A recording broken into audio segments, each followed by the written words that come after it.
welcome back to Beer in Canada. I'm Chris, and this is Will. Will, brewing buddy. Brewing buddy, beer connoisseur, beer snob. Beer snob. Beer snob. Let's go with beer snobs. And again, this is our second, or my second, your first, I suppose, actually even on the show. But this is the second video review for 2011. And today we're going to be talking about the Black Irish Plain Porter from the Scotch Irish Brewing Company. In Ottawa, Ontario, Canadian beer. Canadian beer. And you can tell it's Canadian because it's in a stubby. You just want me to comment on the bottle, don't you? I know you want to comment on the bottle, so go right ahead. Love stubbies, hate the size. And this is... if Greg from Greg's Beer Reviews watches this, we had a discussion a couple weeks ago about Greg's little bit of a rant on the small 341 milliliter size bottles. I kind of get it. And we do, you know, this is barely going to be enough to share, but we're going to try anyway. Alright. Alright. So I think both of us have had this before, but we wanted to make sure we got this reviewed on the show. So let's just give this a pour. I'm going to do things a little differently than I usually do, because I often give these such aggressive pours, the heads get a little ridiculous. And I think this probably should be approximately even. Good size sampling glasses for... See, the problem with bottles like that, I die if this is the size of beer I had to drink all the time. Well, at least you get the bigger portion. True.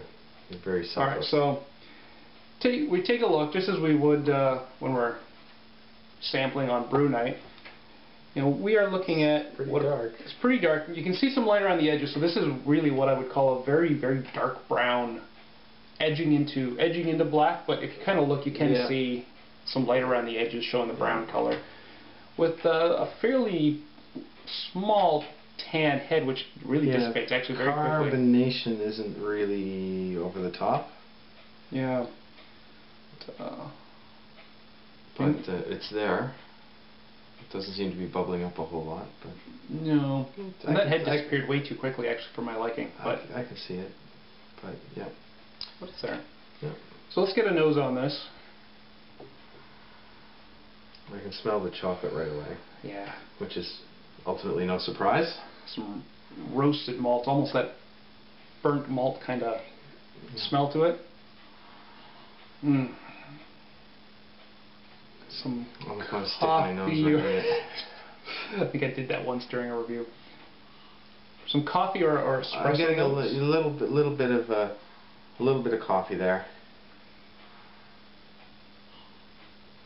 Kind of faint. It smells great. But I think I'm expecting I'll probably get from a taste probably more of the chocolate than the coffee. But yeah. Shall we? Let's give it a sample. Shall we find out? Cheers. Cheers.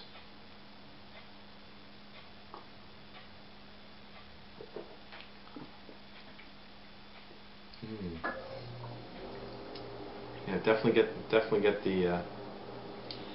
the chocolate there. Yeah, but I pick up not as elements of the coffee. Yeah, I noticed more elements of the coffee sort of after the chocolate dissipated as it was kind of going down. Yes. Not as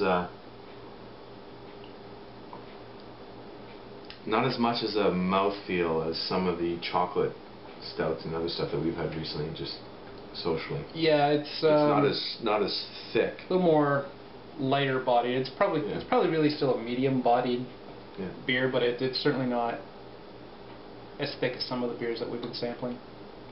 But it is actually only 4.5% alcohol, so that's another reason. Yeah. I do get a bit of bitterness at the end. After a couple.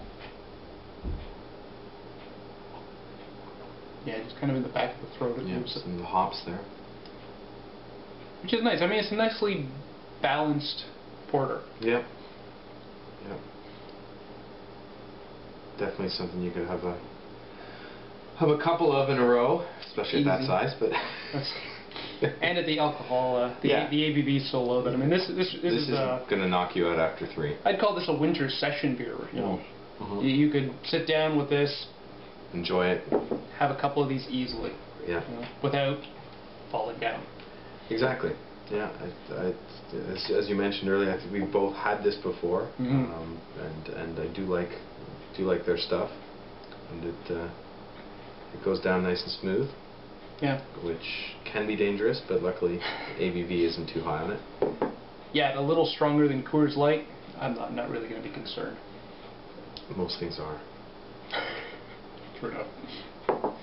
But I do like it. The first time I actually had this, I wasn't really too fond of it, but I seem to recall the first time I had it, I think there were some more licorice notes in it that I just don't find anymore. I almost wonder whether I'm either misremembering. I mean, this is going back probably about 3 years, the first time I would have had this. I'm either misremembering what it was like, or the recipe's been tinkered with since, because I don't get any of that anymore. Well, they definitely also, you know, this is one of those bottles where they actually tell you exactly what date it was bottled. Yeah. Which, you know, could just be from year to year, difference in the hops or difference in, you know, they say it's unfiltered as well, which yeah, I think it's awfully hard to tell. Hard to tell in the glass. Oh yeah, well, look at that. You're not going to be able to see this on the camera, but there's definitely a yeast cake right in the bottom. So, you know, that's, you just never know, as we've found in our experiences. So maybe this is just a good year. And if you're interested what year it is, it's the, let me see. Well, this would be this year's, or 2010 actually. Yeah, 2010. Yeah. Something like this isn't really going to age for very long. But so what do you think? Out of 5 stars, what would you give this? Well, I think, I mean, it's unquestionably a porter. Mm-hmm. And, you know, those ratings being very subjective as well. You know, I'd give it a 4 out of 5. I think. Okay. I think a 3 would be far too harsh. Fair enough. And you know, I wouldn't say necessarily this is the porter to end all porters that I'm going to go and buy every bottle of. Mm-hmm. So for me, I'd say a 4. That I don't really detect any problems with it. It's tasty. It has a good aroma. It's what it says it is. So that's what I'm going with. Okay, great. It's a little lighter bodied than what I would like, but it is tasty. It's a session beer.